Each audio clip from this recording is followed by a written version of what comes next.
తాకట్లో ఉన్న మీ బంగారాన్ని విడిపించి ఆ రోజు ఆన్లైన్ రేటుకి కొంటాం. Sharma gold company. నమస్కారం, సుమన్ టీవీకి స్వాగతం. నేను గీతాంజలి.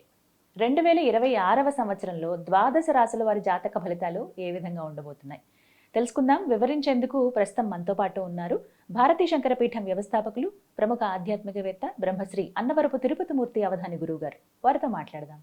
గురుగారు నమస్కారం అండి. ఓం శ్రీ మహాగణాధిపతయే నమః. గురుగారు, ధనురాశి వారి జాతక ఫలితాలు ఈ 2026వ సంవత్సరంలో ఎలా ఉండబోతున్నాయి?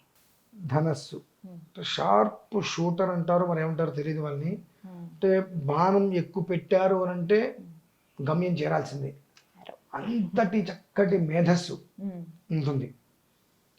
కానీ ఇప్పుడు రాబోయే రోజులు వాళ్ళ మేధస్సే వాళ్ళకి ప్రమాదం. ఎలా అంటారు? అంటే మన పని మనం చూసుకోవడానికి, ఎదుటి వాళ్ళకి కూడా ఉపకారం చేయడం కోసం ఎదుటి వాళ్ళ పని కూడా నెత్తి మీద వేసినటువంటి ప్రక్రియలు వీళ్ళకి ఎక్కువ ఉంటాయి.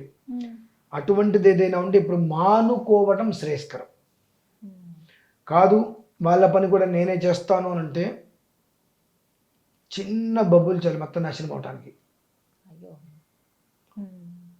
తాను చెడ్డకోతి వనమంతా చేర్చింది అని చెప్పి నీ మంచితనం నీకు శత్రువు కాకూడదు.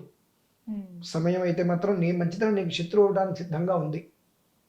కాబట్టి నీ మంచితనం నీకు శత్రువు కాకుండా ఉండాలి అని అంటే నీ మంచితనాన్ని ప్రదర్శన చేయడం ఆపేసి నీ పని నువ్వు చూసుకో. ఎదుటి మనిషి అడిగితే ఉప్పు కప్పురంబు నొక్కపోలిక నుండు అన్నట్టుగా నువ్వు చెయ్యను అని చెప్పావా ఇబ్బందులు పడతావు, చేస్తాను అంటే సమస్యలు ఎదుర్కోవాల్సి వస్తుంది. కనుక ఏ మాటలు అక్కడ మాట్లాడితే నువ్వు అక్కడి నుంచి తప్పించుకొని బయటికి రాగలవు, అలా చాకచక్యాన్ని ప్రదర్శన చేసి ఉపయోగం చేసి జాగ్రత్తగా పక్కకి రాగలిగితే నువ్వు చేసేటువంటి స్థానంలో నీకు మరికొంతకాలం స్థాన చలనం లేకుండా ఉంటుంది. అలా కాకుండా ఎదుటి మనిషికి నువ్వు చెప్పినటువంటి సమాధానం ఏమాత్రం కూడా కొంచెమైనా ఎసగలేనంతైనా అసంతృప్తిగానో ఇబ్బందిగానో అనిపిస్తే వాళ్ళు తీసుకునేటువంటి వాటి చర్యలకి నువ్వు బాధ్యుడివి కావాల్సి ఉంటుంది. కనుక కొంతకాలం మంచిదాన్ని పక్కగా పెట్టి నీ గురించి నువ్వు ఆలోచించుకోవటం చాలా అవసరం కూడా కాదు, అత్యవసరం. గురుబలం అనేటువంటిది రాబోయే రోజులలో మధ్యస్థంగా ఆగిపోతుంది. డౌన్ దిగిపోతే పర్లా, పెరిగితే పర్లా. ఆగిపోవటం వల్ల ఏమవుతుంది అని అంటే ఏకకాలంలో ఆ నక్షత్రం ఏ ఏ నక్షత్రాలు దానిలో చెప్పబడి ఉన్నాయో మూల, పూర్వాషాఢ, ఉత్తరాషాఢ పాదం ధనస్సు ఏవైతే చెప్పబడి ఉన్నాయో పూర్వాషాఢ శుక్ర నక్షత్రం, ధనస్సు బృహస్పతి, ఒకళ్ళేమో దేవతలకు గురువు, ఒకళ్ళేమో రాక్షసులకు గురువు.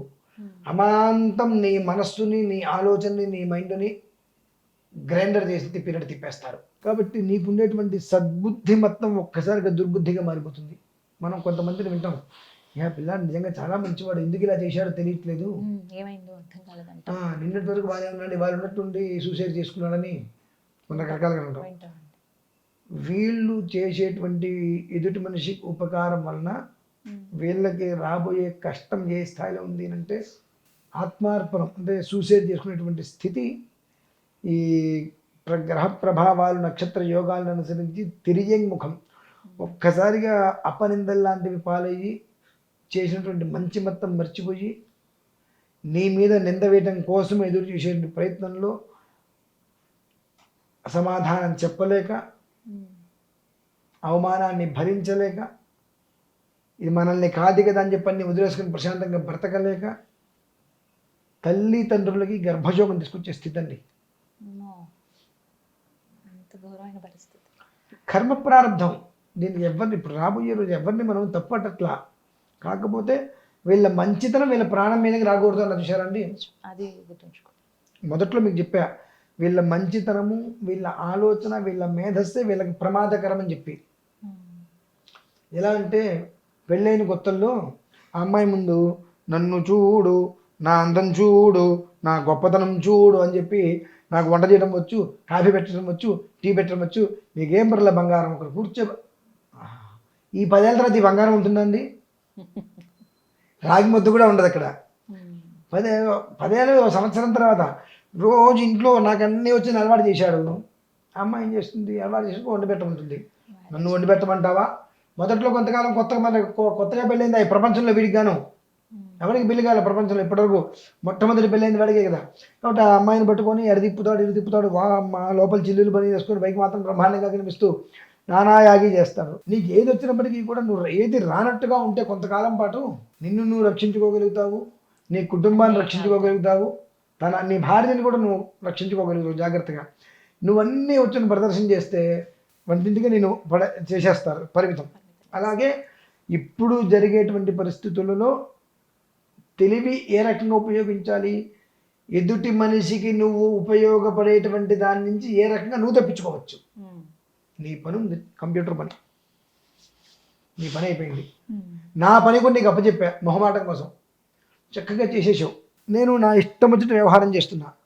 ఏదో చిన్న తేడా వచ్చింది ఎక్కడో, అందరూ కలిసి నా మీదకి వచ్చేసారు.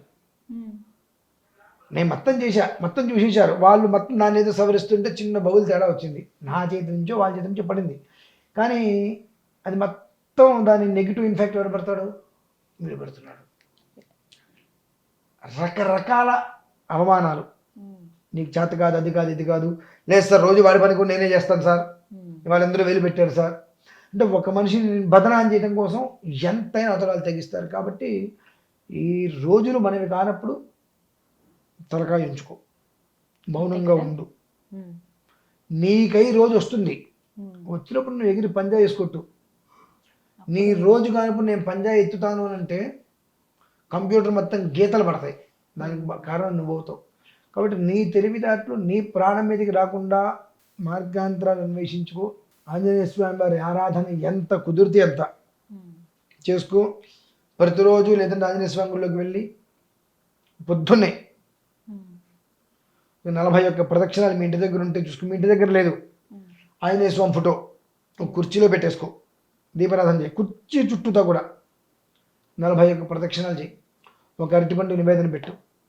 అలాగే దారిలో ఎక్కడైనా కోతులు కనిపిస్తే అన్ని పల్లీలు వాటి పెట్టు. ఒకసారి నీ జాతకాన్ని పరిశీలింప చేసుకొని గ్రహగతుల్లో ఎక్కడ ఏ మార్పులు చేర్పుల వలన నీ యొక్క మేధస్తే నీకు ప్రమాదంగా దారితే దానికి కారణం ఏదైతే ఉంటుందో దానికి శాంతి చేయించుకోగలిగితే శ్రేయస్సు శుభం. చక్కటి పరిహారం కూడా తెలియజేశారు. ధన్యవాదాలు గురుగారు.